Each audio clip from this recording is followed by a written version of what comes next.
Olá, lindeza! Como é que você tá? Meu nome é Dani Pérez, eu sou especialista em scrapbooking e hoje eu queria contar pra você 6 errinhos que eu cometi lá no começo, quando eu transformei o scrap na minha profissão, e eu queria compartilhar isso com vocês para que, caso vocês estejam passando por algo parecido, entender que é normal, mas que não faz o menor sentido. Bom, logo que eu comecei no scrap, um dos meus maiores erros foi não ter confiado no meu feeling. Então, às vezes eu tinha ideia de transformar um projeto que tinha na minha cabeça, transformar num layout, ou transformar num mini álbum, ou inclusive quando eu comecei a criar os papéis, às vezes eu tinha uma ideia muito legal, assim, de ter uma coleção com aqueles papéis, assim, né, totalmente diferente do que a gente estava acostumado, só que chegava na hora e falava assim, sabe, não vai rolar. Não vai dar certo, vamos voltar pro feijão com arroz, sabe? Com o que todo mundo tá acostumado. E com o passar do tempo, eu fui notando que aquilo nada mais era do que um receio que eu tinha, porque a gente tá tão acostumado, né, a seguir o padrão, a olhar o que os outros estão fazendo, né, se parametrar pelo que os outros estão fazendo, e que a gente acaba, às vezes, até desistindo de ótimas ideias, de ideias muito bacanas, que podem até revolucionar, assim, o mercado que a gente está atuando, simplesmente por insegurança, né? E justamente a gente deixa de fazer o que ninguém tá fazendo, né? O que pode trazer, o que todo mundo tá esperando, né? Uma nova luz, um novo caminho, simplesmente por a gente se comparar com os outros ou não ter segurança em si mesmo, nas suas capacidades, na sua noção do que é legal, do que não é, né? Das suas vivências. Mas, em contrapartida, eu também tinha quando eu decidia que eu ia fazer aquilo que estava na minha cabeça, né, e sem pensar, sem estudar muito bem, né, sem me estruturar muito bem, eu cometi meu segundo erro, que é investir em planos, em projetos muito mirabolantes, né, e que geralmente não davam muito certo.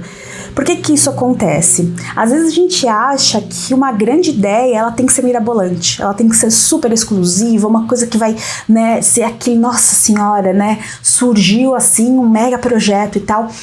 E isso é um problema também, porque o nosso cérebro, ele tá acostumado a gostar de coisas diferentes, mas elas não podem ser muito diferentes. Ele, assim, nosso cérebro, ele é muito engraçado, né? Ele é muito curioso, eu acho isso fascinante, porque ele não gosta da mesmice, ele se cansa, né, de ver aquilo tudo igualzinho, tudo parecido, mas se você mostra uma coisa que é totalmente assim, sabe, surreal, uma coisa muito doida, ele também não vai gostar, né, ele vai olhar e não vai se interessar muito. Então acho que o caminho mais complicado, só que é o ideal, é a gente achar esse meio termo, né, é a gente não achar nem que a gente precisa copiar algo para ser muito bom e também nem precisa inventar a roda ou alguma coisa muito mirabolante para fazer sucesso. O ideal é que a gente consiga ver algo, né, que as pessoas estão fazendo, ou fazer alguma coisa que, né, geralmente é o padrão naquele mercado que você se propõe a atuar, ou não digo nem só em mercado, mas naquele hobby que você continua a atuar. Então você fazer aquilo, né, que todo mundo tá fazendo, só que de uma maneira só sua. Então às vezes você viu uma ideia que é muito bacana, tá? Isso ou dentro do mercado que você tá atuando, do hobby que você tá atuando, ou em algum lugar completamente diferente. Daí você amou aquela ideia. Só que você pega aquela ideia, junta com várias coisas que na sua cabeça, né, várias experiências que você tem, várias coisas que você aprendeu, com aquilo que você acredita, né, faz aquela misturinha e pum, né, e sai uma coisa muito legal. Então é esse meio termo, é você ver o que todo mundo tá vendo, né, só que com o seu olhar, só que colocar o seu olhar, a sua vivência e a sua experiência. E eu falo que o ponto do sucesso, de você conseguir, assim, desenvolver isso de uma maneira muito legal, é você, às vezes, falar assim, nossa, eu não sei nem de onde surgiu essa ideia, né, de ter a impressão de que essa ideia surgiu do nada, que ela é totalmente original. Quando você chega a acreditar nisso, é porque o trabalho é muito bom. Mas o que a gente tem que levar em mente é que nada é 100% original. Nossas ideias, elas são formadas pelas conexões que a gente vai criando de várias coisas que a gente viu, de várias coisas que a gente viveu, e consegue, né, fazer essas conexões acontecerem, e você cria uma ideia que seja muito bacana. Então não cair nessa de, ou a ideia tem que ser, né, como mágica, uma ideia extraordinária e original, e nem ir pelo caminho da cópia. Então eu ia achar esse meio termo. E era uma coisa que eu cometia, né? Que ou, né, eu fazia o que todo mundo tava fazendo do jeito que todo mundo tava fazendo, ou eu tentava inventar a roda e muitas vezes não dava certo, porque as pessoas não conseguiam entender o que eu queria passar, e eu tinha um baita de um trabalho para criar aquilo, e no fim, né, tudo ia por água abaixo, porque não fazia sentido para muita gente. Um terceiro erro que eu cometia era o de ter medo de crescer. Então, quando eu falo que eu comecei a empreender, foi meio que, né, teve um momento que eu fui meio que empurrada a fazer isso, né, quando eu comecei a vender folhas no atacado, a vir a minha ideia de vender folhas no atacado, surgiu também de um pedido das lojas para vender os meus papéis, porque a ideia original da Dani Pérez era desenvolver papéis para pessoas que já faziam scrap, né, e vender só para o mercado de varejo, né, só para as scrappers, para o cliente final, né, para você que está me assistindo aqui, que compra scrapper, que compra produtos de scrapbook ou para o seu negócio ou para o seu hobby, não era vender para as lojas. E as lojas começaram a me procurar, querendo vender os meus papéis, e eu não estava assim preparada para aquilo, né? Eu não queria que isso acontecesse, eu tinha medo disso acontecer, porque eu fui educada assim numa família em que para você ter sucesso, né, você ter uma carreira de sucesso, você tinha que trabalhar para alguém, né? Eu não consigo lembrar de alguém da minha família que tenha empreendido, né, que tenha tido negócio próprio. Geralmente, as pessoas da minha família, elas cresceram muito, né, na empresa que elas se propuseram a trabalhar, mas nunca se propuseram a trabalhar por conta, sabe, a ter um negócio próprio. Então, para mim, esse caminho de empreender por conta própria não existia, não tinha nem preparo, não tinha nem em quem me inspirar, não tinha nem quem me ajudasse, né? Às vezes eu tinha que fazer uma logística, assim, de envios, eu falava, gente, como que eu vou fazer, né? Não tenho para quem perguntar. Meu pai não é comerciante, ele atuava em área comercial, só que era dentro de uma empresa que era completamente diferente daquilo que eu estava vivendo. Pensar em emitir uma nota fiscal para mim era assim, né, me causava urticária, porque eu não sabia qual era o processo, tinha medo de ir lá e preencher alguma coisa errada, e aquela coisa errada, sabe, a Receita vai me pegar, porque vou tá, sei lá, não entendo, então eu não queria, sabe, eu fugia o máximo possível desse meu crescimento. Só que chegou no momento em que eu falei, ou eu cresço, né, ou eu desisto de tudo isso, porque chegou no momento que as pessoas começavam a me procurar para comprar, elas gostavam muito do produto e começavam a me procurar. Então hoje, né, se eu tivesse lá, se eu pudesse conversar com a Daniela lá do começo, eu já falaria para ela, olha, né, tenta se estruturar, faça cursos, veja de uma maneira correta como é que se faz, o que você precisa fazer, como você precisa estar preparada para quando esse momento chegar, para quando o momento de expandir chegar, o momento de escalonar chegar, você está preparada para isso, né? E se isso acontecer, isso é muito bacana. Então eu me auto-sabotava, sabe? Eu estava perdendo a oportunidade de trabalhar com aquilo que eu amava, do jeito que eu amava, com algo que eu faço bem, simplesmente por insegurança. Então, mais uma vez, a insegurança estava lá, né? Batendo na portinha. E a gente começa a perceber que essa insegurança é simplesmente porque você não procurou saber como é que funciona, sabe? E era algo tão simples, né? Que tudo me leva a crer que eu só fazia isso porque eu tinha uma mania muito feia de me auto-sabotar, né? Parecia que eu era a minha pior concorrente, eu era a minha pior inimiga, né? Ao invés de eu me estruturar, de eu estudar, de eu ir atrás para crescer, não, eu tava me impedindo de crescer, eu tava me sabotando. Então, é algo que eu fiz de errado, e hoje, né, se eu tivesse convivido com essa Daniela um tempo atrás, eu teria ensinado para ela que não precisa ter medo, né, é só você se buscar, aprender, buscar como é que faz, que geralmente é uma coisa muito simples e que a gente acaba criando, né,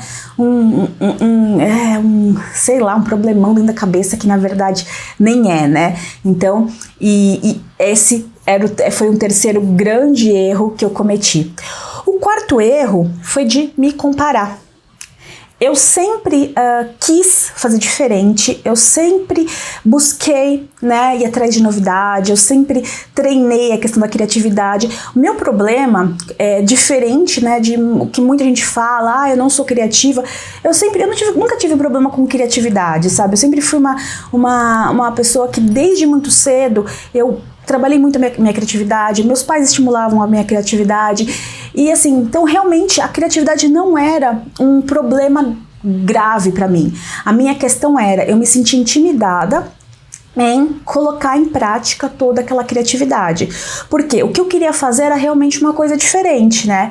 Mas quando eu ia lá, né, olhava tudo o que estava acontecendo, o que o pessoal da minha área estava fazendo, o que as outras scrappers estavam fazendo, eu pensava assim, nossa, meu trabalho não tem absolutamente nada a ver com o delas, né, tá totalmente diferente do trabalho delas, então talvez eu esteja indo pelo caminho errado. Então a minha tendência qual era? Ao invés de eu ir, né, e insistir naquele, né, no que eu queria, no que eu achava certo, não. Eu ia lá, tava com o projeto tudo certinho. Eu caía no erro de ir lá, né, pesquisar na internet, dar uma olhada no que os meus concorrentes estavam fazendo e mudava completamente os meus planos, tá? Então, assim, essa questão de se comparar é uma coisa que mina, que acaba com muito do seu potencial. E eu te digo uma coisa, não é errado, tá? Você acompanhar o que seu concorrente está fazendo, acompanhar o que as outras pessoas estão fazendo, mas que aquilo seja feito da maneira correta. Você acompanha o que seu concorrente está fazendo, acompanha o que o pessoal da sua área está fazendo, mas para se inspirar, entender, para ver outras formas de fazer, para ganhar repertório e jamais para te desanimar, tá? Porque achar que existe certo e errado e você precisa seguir um padrão só faz com que você, né, se mantenha no nível, vá naquela questão que eu falei lá no começo, no meu primeiro erro, né, de chegar naquele patamar que o cérebro fala, nossa, né, mas mais um, né, é mais do mesmo, né, então assim, não se compare no sentido de se depreciar, né, não analise as pessoas, os outros profissionais de uma maneira que te deprecie, mas de uma maneira que te dê incentivo, né, nem que seja para você olhar para o seu concorrente, olhar para a pessoa que está fazendo, né, o mesmo trabalho que você, um trabalho na mesma área que você, nem que aquilo seja pra caramba, ela tá fazendo um trabalho muito bom, né, eu tenho que me superar, né, porque eu tô ficando pra trás. Então que seja desse modo, mas não de modo a diminuir o seu trabalho. Não tem problema nenhum em você verificar que, não, talvez eu tenha que me diferenciar, talvez eu tenha que dar um passo além, tá? Que seja como um incentivo e não como um motivo pra você desistir, não pra te desanimar, certo? Que é o que acabava acontecendo comigo.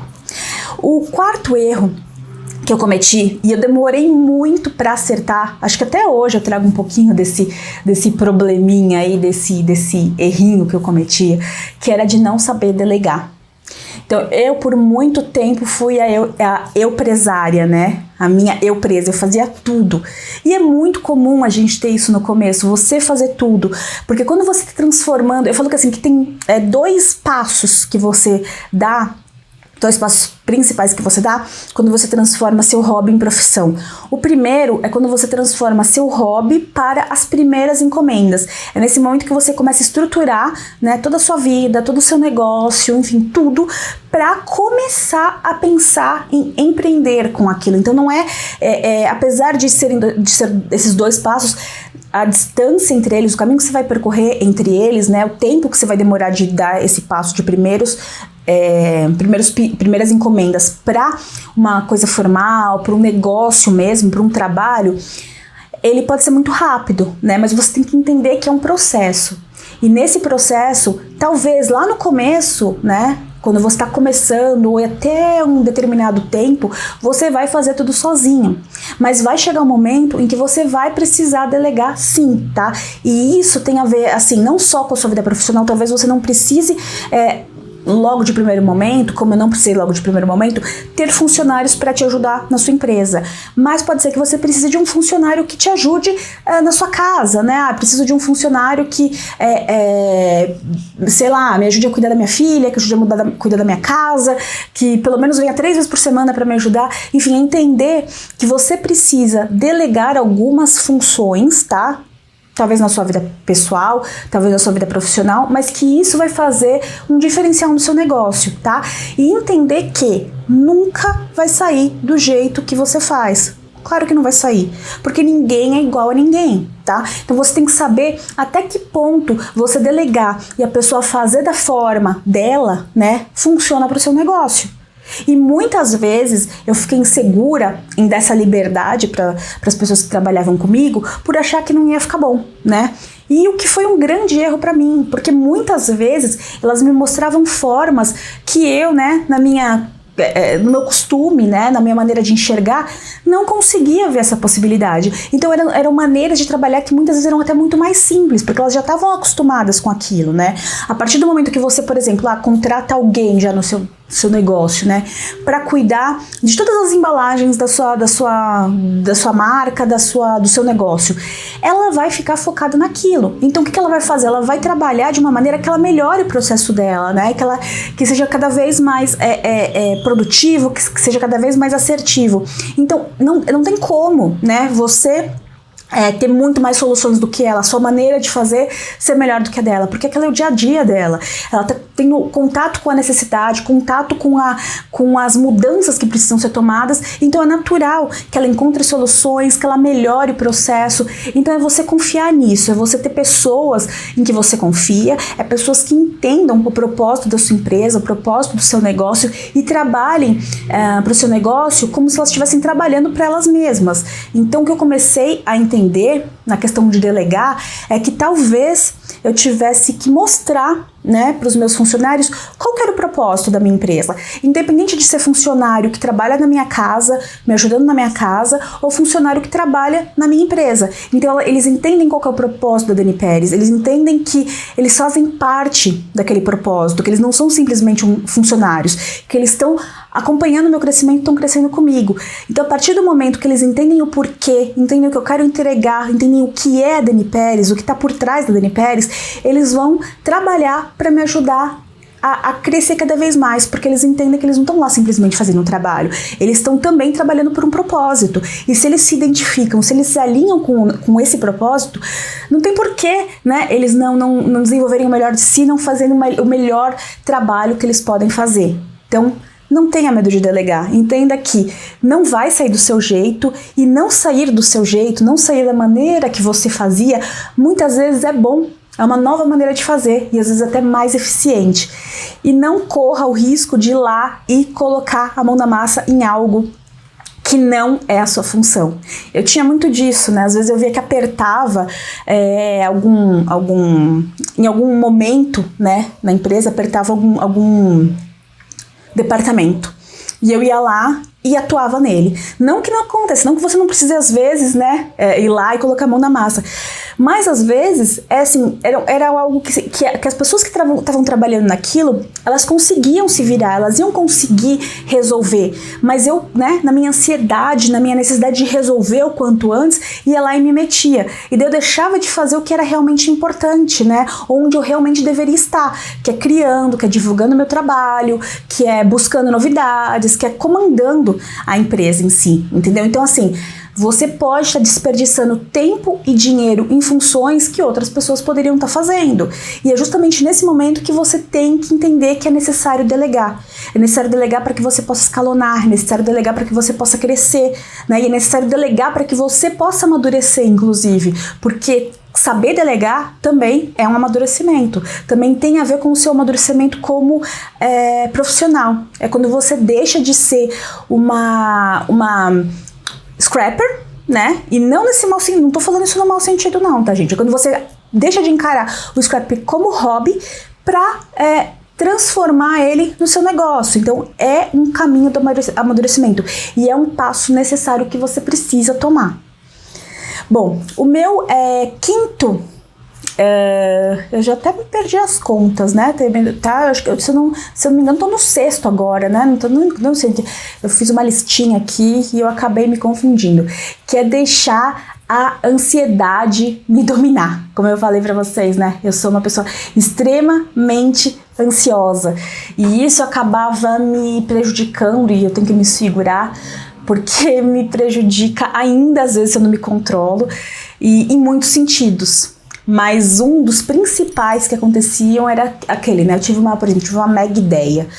E deu tudo certo, tudo pronto para ser lançado, e eu não aguentava, né, me segurar essa ideia, e eu precisava dividir essa ideia com as pessoas. Então eu dava um spoiler, e nesse spoiler eu explicava demais o que precisava, né, o que eu ia fazer, o que ia acontecer. E muitas vezes eu fazia isso num período muito inicial, sabe? Lá no comecinho, em que não tava muito, o projeto não estava muito encaminhado, digamos assim. E daí eu caía em duas questões, tá? Eu caía em dois problemas. Um desses problemas as pessoas captavam a minha ideia, porque eu já estava lá, já estava tão empolgada que eu dava de mão beijada a minha ideia, né? Então elas captavam a minha ideia, iam lá muito mais rápido que eu, né? Aceleravam, porque chegar na ideia, que é o mais difícil, eu já tinha chegado, já tinha dado de mão beijada.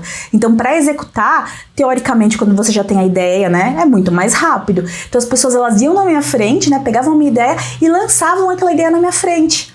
Então, assim, hoje uma coisa que eu faço quando eu vou dar spoiler de alguma coisa, quando eu me empolgo, que eu quero passar alguma coisa assim, eu sou muito mais comedida, né? Eu falo só até um determinado limite, eu mostro só até um determinado limite, porque isso, eu já passei muitas vezes por isso, entendeu? Então isso é uma coisa que eu aprendi, né? É uma autossabotagem, né? Que ao mesmo tempo que a gente quer, né, dividir, falando, nossa, vai ser muito legal, que a gente tá empolgado com aquele projeto, com aquela ideia, aquilo acabava me prejudicando, porque eu acabava sendo, no fim, uma plagiadora da minha própria ideia. Por quê? Eu coloquei a ideia, a pessoa foi lá, lançou na minha frente, eu lancei depois, e né, quem via falava, nossa, mas caramba, né? Dani tá copiando tal pessoa, e não, né, era uma ideia que eu tinha colocado lá, só que eu não tinha colocado no momento certo, e foi alguém mais esperto do que eu, pegou minha ideia e fez um baita de um sucesso. Ou então isso acontecia de eu colocar essa ideia e a pessoa pegar essa minha ideia e executar, e eu acabava desistindo, mesmo sabendo que a minha ideia era muito mais além, sabe?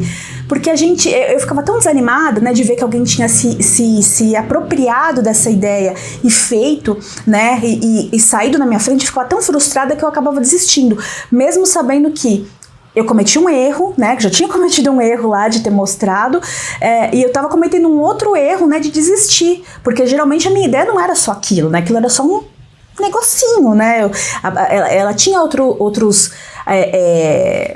adendos, assim, né, tinha outros plus, assim, né, outros plus, assim, que eu não tinha falado, mas aquilo me desanimava de uma tal maneira que eu acabava desistindo e acabei perdendo muitas e muitas oportunidades de fazer muito sucesso, de fazer um produto muito bacana, simplesmente por isso, né, por, mais uma vez, me auto-sabotar. E é engraçado que, assim, dizem que quando você tem uma ideia muito legal, o ideal é você não contar, também porque, e não dividir com as pessoas, porque o nosso primeiro impulso é esse, né, pelo menos o meu é esse, né, quando eu tenho uma ideia muito legal, eu quero contar pro mundo, né, qual é essa minha ideia, eu quero, sabe, eu fico tão fascinada que eu preciso mostrar, gente, olha, né, pensa que bacana que vai ser. Só que, o que acontece?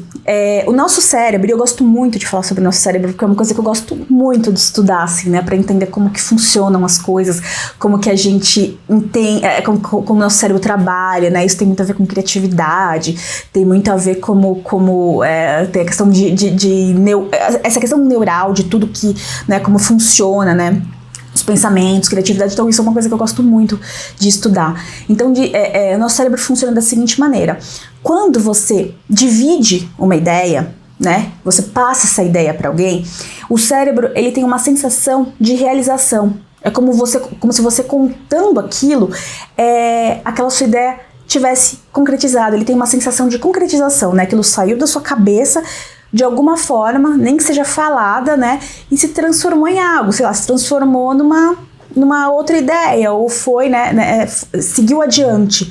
Então, esse seguir adiante, de sair para o cérebro, né, e ir para alguma direção, seja falando, seja escrevendo, seja mostrando, para o cérebro dá uma sensação de realização. Então ele perde aquela empolgação de realizar, Porque para ele já foi realizado, né? Já tomou um novo caminho. Ele saiu do campo das ideias e já foi para um outro caminho. Mesmo que aquele caminho não seja uma concretização de fato. Então, assim, uma coisa que era um erro que eu cometia também, dentro da minha ansiedade, né? E que hoje eu me policio muito mais, sabe? Eu policio porque eu vejo que isso me fez perder várias oportunidades, me fez perder ideias que poderiam ter sido aperfeiçoadas e ideias que eu vejo que eu deixei passar, né? Simplesmente porque eu coloquei pra fora e não, né? E pararam pela metade, e talvez naquele momento que eu estivesse passando, eu comecei a entender que talvez pudesse ser muito utopia, né? Uma loucura da minha parte, e eu, mais uma vez, né? Acabava me sabotando. Então, eu listei 6 dos meus erros, mas eu acho que a gente acaba cometendo tantos erros e basicamente todos esses erros, né, ou a maioria desses erros, estão em relação à insegurança e também estão relacionados à questão do medo de sair da zona de conforto. Não sei se vocês percebem, mas em tudo isso que eu listei, tudo isso estava relacionado ao medo de sair, né, da zona de conforto. Seja não confiar no meu feeling, né, que é ficar tudo no padrão, me manter no padrão para não ter medo, porque daí eu não teria o risco de acertar ou errar, né, de ir além, né. Então, não sair da minha zona de conforto, ter medo de crescer, também era de não sair da minha zona de conforto, né, criar ideias muito estapafúrdias, não digo estapafúrdias, mas muito surreais, né? Talvez eu optasse por criar essas ideias muito surreais, porque no fundo, né, eu acabava desistindo. Eu via que, nossa, era tão surreal que eu acabava desistindo, então é melhor continuar onde eu tô. Então era uma fuga também, era uma maneira de eu não sair da minha zona de conforto.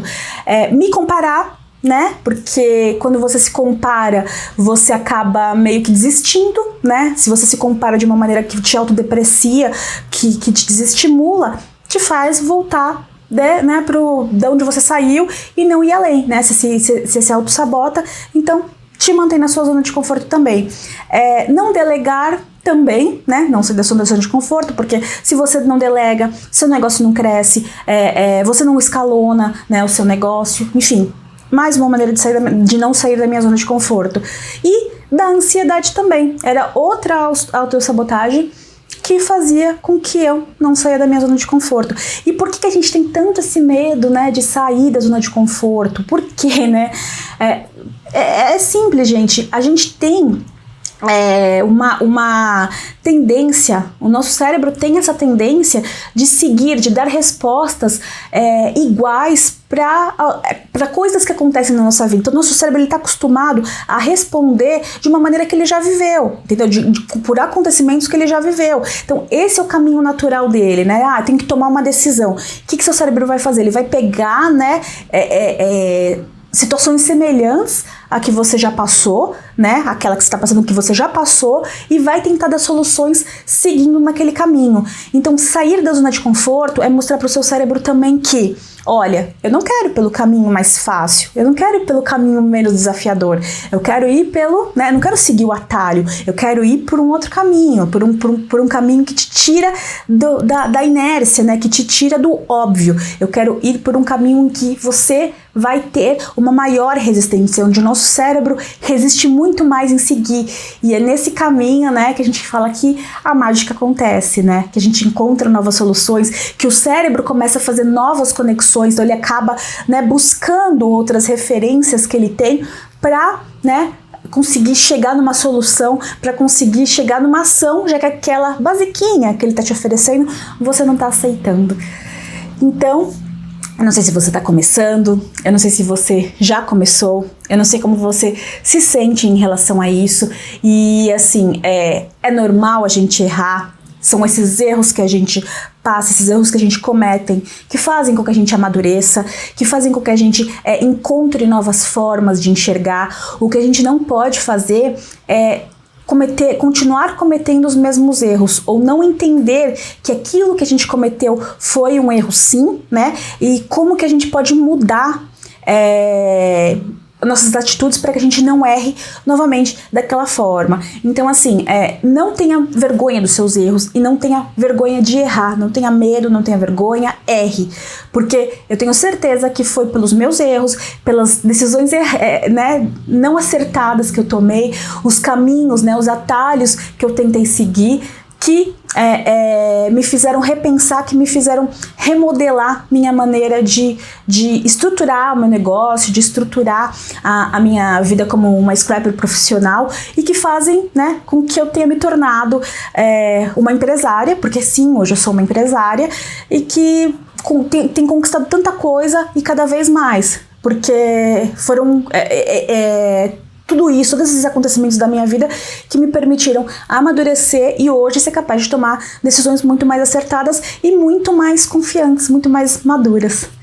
Então, gente, era isso que eu queria dividir com você hoje, né? Eu acho que para que você também não acredite que tudo é um mar de rosas, que a gente sempre vai acertar. Não, a gente não vai acertar sempre, né? Então mostrar pra você um pouquinho do que acontece comigo, porque talvez isso possa estar acontecendo com você também e isso possa estar te desanimando. Então, se você está nessa situação, se você está passando por isso, se você se identificou com esse vídeo, curte, tá? Comenta aqui, isso é muito importante pra mim, porque pra eu entender se o que eu tô falando, né, tá fazendo algum sentido, tá te ajudando de alguma forma, pra que eu continue fazendo, né, esses conteúdos, pra que você possa me direcionar no que é interessante eu dividir com vocês, porque pra mim é muito bacana essa troca, é o que faz sentido na minha vida, é o que me deixa feliz, né, essa troca de experiências, passar um pouquinho da minha experiência pra vocês.